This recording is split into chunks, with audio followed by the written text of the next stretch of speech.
Ooh, scotch.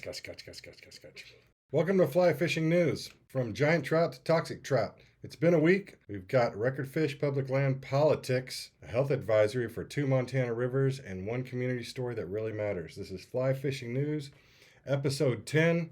Let's cast into it. Here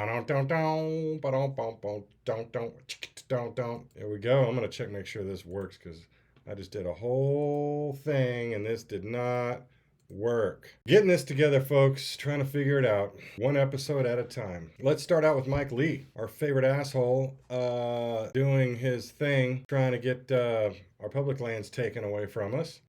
He had, if you don't know already, included a provision in the Senate version of the so-called Big Beautiful Bill that would have required the sale of hundreds of thousands of potentially millions of acres of federal public lands across western states. Unbelievable, really.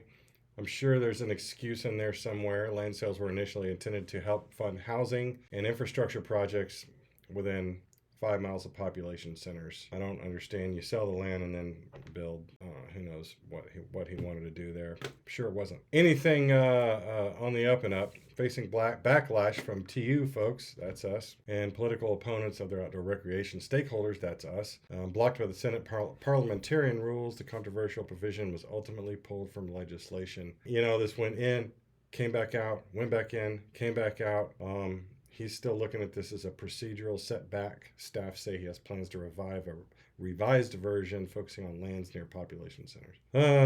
Leave me feedback. Let me know what you think about this whole thing. I'd like some more of the nitty-gritty details. I've heard things about how these lands weren't located anywhere where you could actually access them, or that the particular lands in question were surrounded by private land. I don't know if all that's true. I'm still doing my research. I'm still digging in. I will let you know what I find out. But good news for now. I think the bill got approved by Congress and is now going back to, Senate, and it's going back to the House. And this may show up again, so keep an eye out. I will too. In less political news, Wyoming angler Shelby Holder of Cheyenne landed a new state record tiger trout, which is a hybrid brook and brown trout, while fishing at Viva Naughton Reservoir on May 18th, 2024. That was a long damn time ago. I don't know where I got this story, but maybe it just got registered, I think is what happened, and recorded. But it was 13.88 pounds. 11.93 was the previous record. I can't believe there's a previous record of a fish, a trout that large, tiger trout that large on a one-weight fly rod. That seems like one of those records that never existed before and probably was kind of the made up. We have a lot of those here in Texas. People just didn't fish with fly rods a long time ago, so there's no record. So you can go out to a random body of water sometimes and catch a big fish on a fly rod, and you get the record because people just didn't do it 20 years ago. But I don't know if this is the same kind of thing. He did use a woolly booger, of course. I think it was a 2-inch woolly booger, and on a one-weight fly rod took him 30 minutes. So maybe late, Shelby, but congratulations.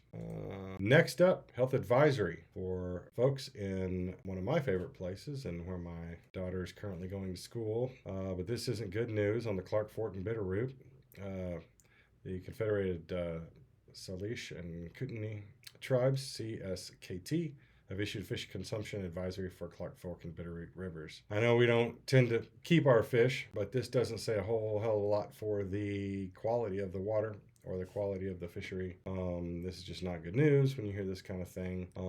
The advisory warns levels of mercury, selenium, and PCBs in certain fish species is too high to eat. The warning stretches from Clark Fork from Missoula, on the Clark Fork from Missoula to Thompson Falls, and on Bitterroot River from Missoula to Darby. So there you go.